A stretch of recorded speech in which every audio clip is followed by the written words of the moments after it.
نحمده ونصلي على رسوله الكريم أما بعد رب اشرح لي صدري ويسر لي أمري واحلل عقدة من لساني يفقهوا قولي۔ دینی رہنمائی کی 96ویں مجلس میں سبھی سننے والوں کی خدمت میں السلام علیکم ورحمۃ اللہ وبرکاتہ عرض ہے۔ آج کی مجلس کا پہلا سوال یہ ہے کہ کیا سرکش کافر کی موت پر خوشی کا اظہار کر سکتے ہیں یا سکوت اختیار کیا جائے؟ وضاحت مطلوب ہے۔ تو جواباً عرض ہے کہ اگر کوئی موذی اور سرکش قسم کا غیر مسلم انتقال کر جائے تو بے شک اللہ تبارک و تعالی کا شکر بجا لانا چاہیے کہ اس نے اس کے شر سے ہماری حفاظت فرمائی، اس میں تو کوئی حرج کی بات نہیں ہے۔ لیکن اگر اس کی موت پر برملا اس انداز میں خوشی ظاہر کی جائے اور اس پر لعن طعن کیا جائے کہ اس کی قوم کے لوگ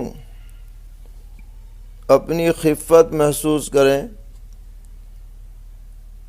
یا چڑچڑاہٹ ان کے اندر پیدا ہو،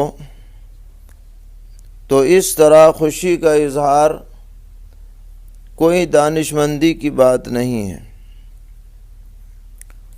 کیونکہ اگر یہ سلسلہ جاری ہوگا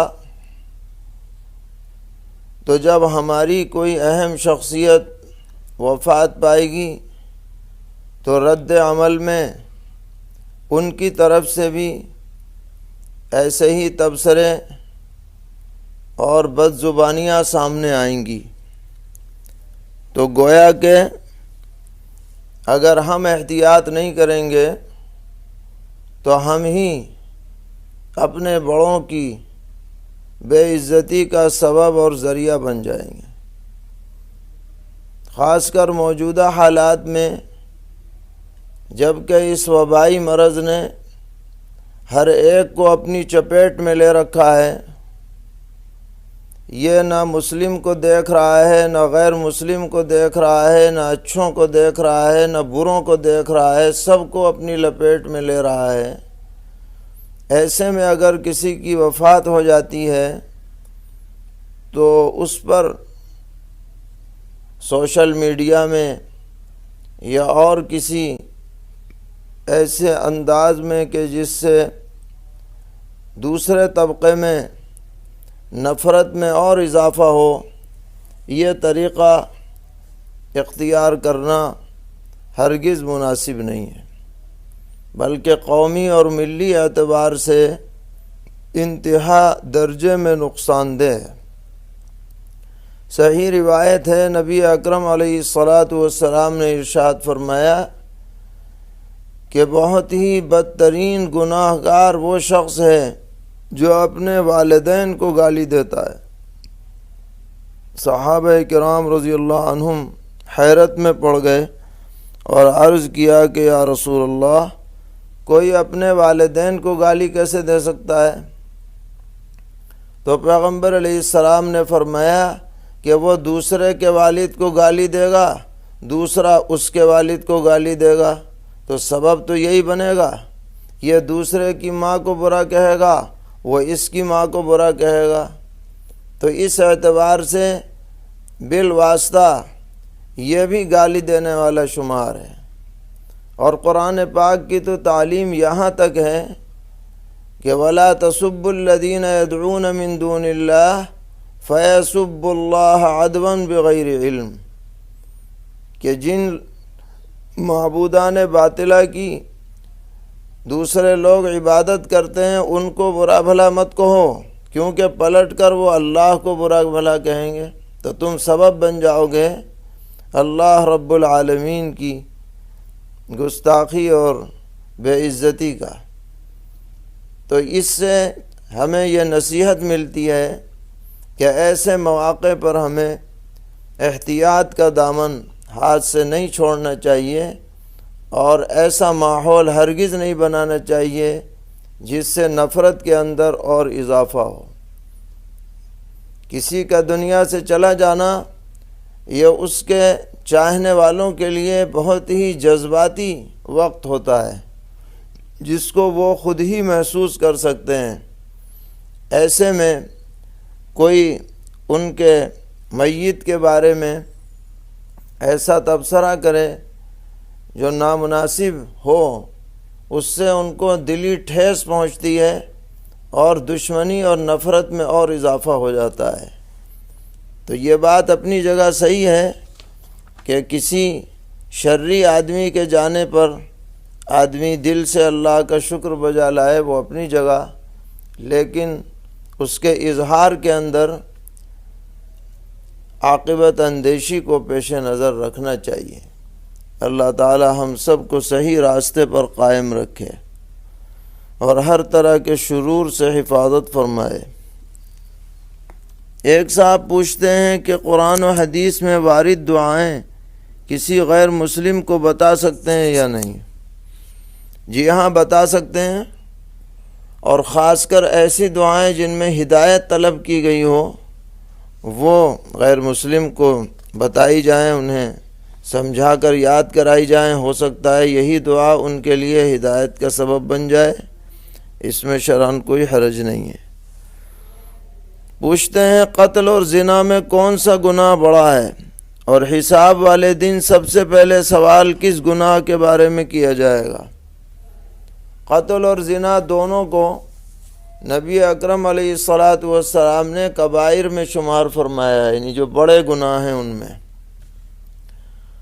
اور متعدد روایات سے یہ بات نکل کر سامنے آتی ہے کہ حقوق العباد میں سب سے پہلے قیامت میں قتل ناحق کے بارے میں سوال کیا جائے گا، حقوق العباد میں۔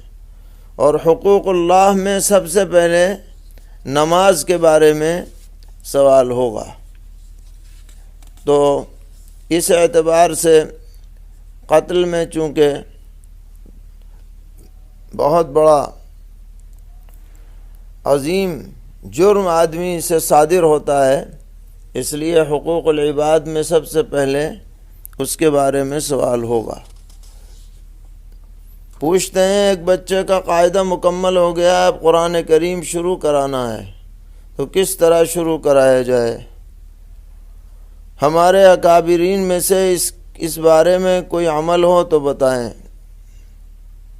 جواباً عرض ہے کہ اس کے لیے کوئی خاص عمل تو ہے نہیں، البتہ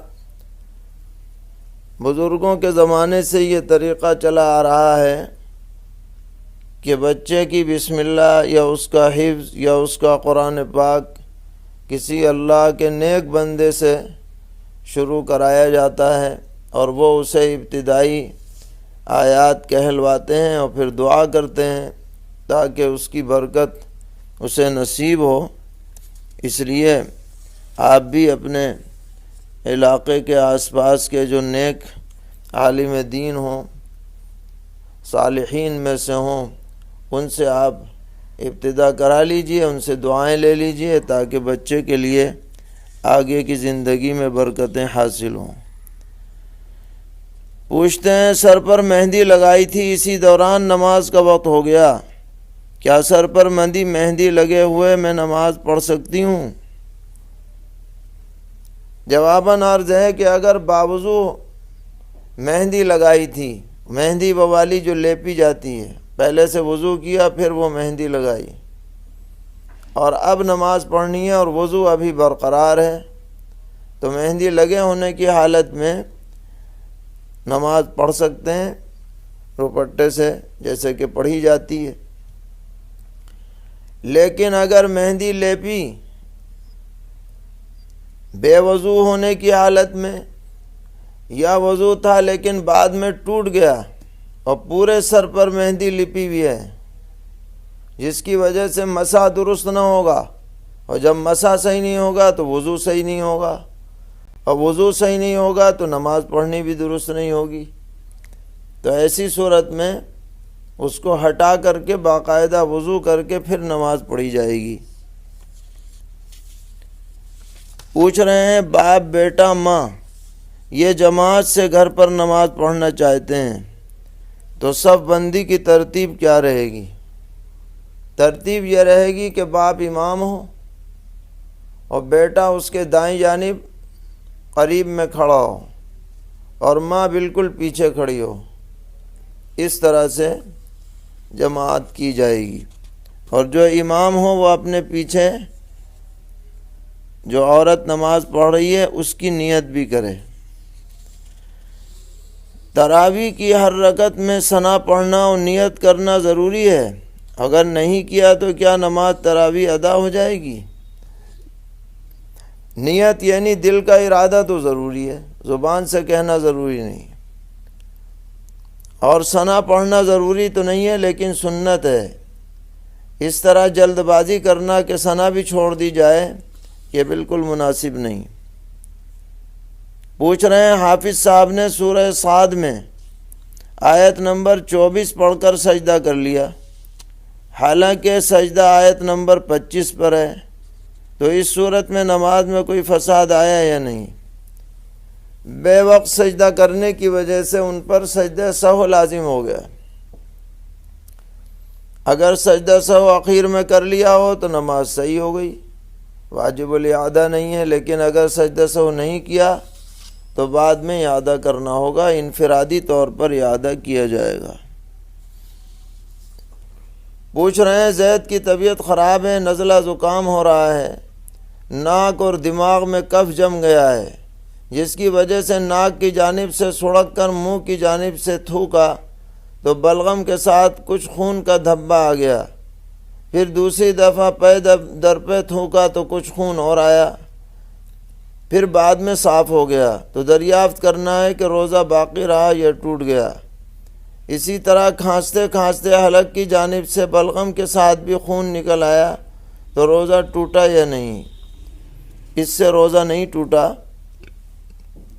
خون چونکہ باہر آ گیا ہے اندر نہیں گیا، اور اس طرح بے اختیار کوئی چیز نکل آئے اندر سے تو اس کی وجہ سے روزے میں کوئی فساد نہیں آتا ہے۔ پوچھ رہے ہیں آج کل حکومت کی طرف سے مساجد پر پابندی ہے کہ بھیڑ اکٹھی نہ ہو، اس کے باوجود عام نمازیں مسجدوں میں ہو رہی ہیں، ایسے میں اعتکاف کا کیا حکم ہے؟ متولیان پریشان ہیں کہ کیا کریں، لوگوں کو اعتکاف کی اجازت دیں یا نہیں؟ 2-4 آدمیوں کی تو اجازت ہو سکتی ہے جو حکومت کے قانون کے دائرے میں رہیں، البتہ بھیڑ بھاڑ سے بچا جائے اور کوئی ایسا کام نہ کیا جائے کہ جس کی وجہ سے قوانین کے خلاف ورزی ہوتی ہو۔ پوچھ رہے ہیں کہ اعتکاف کے متعلق اگر کسی محلے میں 2 جامع مسجد ہوں تو کیا دونوں کے اندر اعتکاف کرنا ضروری ہے؟ اور اگر کسی ایک مسجد ہی میں 2-4 افراد بیٹھ گئے تو پورے علاقے والوں کی طرف سے سنت ادا ہو جائے گی؟ تو جواباً عرض ہے کہ بہتر تو یہی ہے کہ ہر مسجد میں اعتکاف ہونا چاہیے۔ اگر 4 آدمی اعتکاف کرنے والے ہیں تو 2 اس میں بیٹھ جائیں، 2 دوسرے میں بیٹھ جائیں، مسجد خالی نہ رہے۔ تاہم اگر ایک مسجد میں بھی اعتکاف ہو گیا تو پوری آبادی کی طرف سے سنت کفایہ ادا ہو جائے گی۔ سوال کرتے ہیں کہ مساجد بند ہونے کی حالت میں اگر مرد لوگ گھروں میں اعتکاف کر لیں تو جائز ہے یا نہیں؟ تو مردوں کے لیے گھر میں اعتکاف درست نہیں ہے، وہ اعتکاف شرعی نہیں سمجھا جائے گا۔ باقی آپ عبادت کریں تو کہیں بھی کر لیں، لیکن جو اعتکاف کی اصل عبادت ہے وہ مردوں کے لیے مسجد ہی میں ہو سکتی ہے، ایسی مسجد میں جہاں 5 وقتہ نماز ادا کی جاتی ہو۔ تو پابندیاں جہاں پر ہیں تو ایک دو آدمی وہاں کر سکتے ہیں، وہاں رہیں مستقل، آنا جانا نہ ہو تو گنجائش ہوگی، باقی اگر نہ ہو سکے تو مجبوری ہے۔ پوچھ رہے ہیں معتکفہ عورت اپنے معتکف میں بیٹھ کر بچوں کو تعلیم دے سکتی ہے یا نہیں؟ جی ہاں، دے سکتی ہے، تعلیم دینا کوئی اعتکاف کے خلاف نہیں ہے۔ سوال ہے کہ ایک شخص عدت گزار رہی ہے تو کیا وہ عدت کی حالت میں اپنے گھر کے اندر اعتکاف کر سکتی ہے؟ تو جواب یہ ہے کہ ہاں کر سکتی ہے، کسی بھی کمرے کو اپنا معتکف بنا لے اور اسی میں رہے، بلا شرعی اور طبی ضرورت کے وہاں سے باہر نہ نکلے، تو وہ معتدہ بھی اعتکاف کر سکتی ہے۔ اعتکاف عدت میں خلاف شریعت نہیں ہے۔ پوچھ رہے ہیں کہ بچہ اپنی سگی بھابھی کا دودھ پی سکتا ہے یا نہیں؟ پی تو سکتا ہے، لیکن اگر پی لے گا تو یہ بھابھی اس کی ماں کے درجے میں ہو جائے گی، اور پھر وہ سارے رشتے قائم ہو جائیں گے جو ایک ماں کے ساتھ ہوتے ہیں۔ اس بھابھی کی جتنی بھی اولاد ہیں یہ اس دودھ پینے والے بچے کی سگی اولاد، سگی بھائی بہن کے درجے میں ہو جائیں گے، اور پھر خالہ اور پھوپھی والا جو رشتہ ہے وہ بھی چلے گا۔ اس لیے اگر پیا ہے تو اس کو اچھی طرح یاد رکھا جائے، سب کو بتا دیا جائے، تاکہ آئندہ کسی زمانے میں رشتہ داری میں کوئی خلل پیدا نہ ہو۔ پوچھ رہے ہیں کہ حاجی امانت مرحوم نے 3.25 کٹھا زمین مدرسے کو وقف کی تھی، اور ان کے بڑے لڑکے نے اسی پلاٹ میں اتنی ہی زمین مسجد کے لیے وقف کی تھی، اور الحمدللہ مسجد اور مدرسے دونوں ہی آباد تھے، لیکن بعد میں کسی حادثے کی وجہ سے مدرسہ بند ہو گیا، اور مسجد اب تک اپنی جگہ آباد ہے، اور محلے کی آبادی روز بروز بڑھنے کی وجہ سے جمعہ اور عیدین کی نمازیں لوگ مدرسے کی زمین پر صف بندی کرتے ہیں۔ اس لیے مسجد کی ضرورت کو سامنے رکھتے ہوئے اہل محلہ کے کچھ لوگوں کی رائے یہ ہے کہ مدرسے کا ناظم مدرسے کی زمین مسجد کو لکھ دے، یا مدرسے کی زمین گاؤں کے لوگوں کے حوالے کر دے، تو شرعی اعتبار سے مدرسے کے لیے وقف زمین اس مسجد کو منتقل ہو سکتی ہے یا نہیں؟ جواباً عرض ہے کہ شریعت کی نظر میں جس آدمی نے جو جگہ جس مقصد کے لیے وقف کی ہے، اس مقصد اور غرض و غایت کا لحاظ رکھنا بہت زیادہ ضروری قرار دیا گیا ہے۔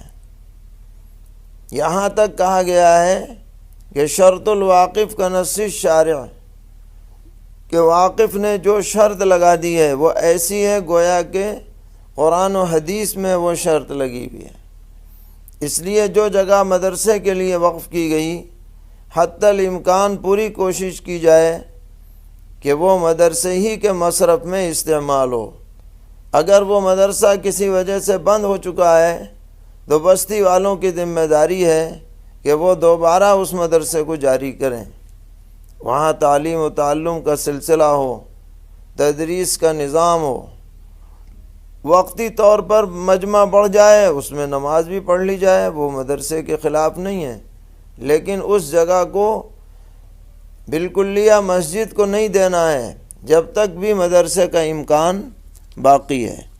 ذمہ داری ہے سب اہل آبادی کی کہ اس جگہ میں مدرسے کو دوبارہ جاری کریں اور آباد کریں، اس کو غیر آباد نہ رہنے دیں۔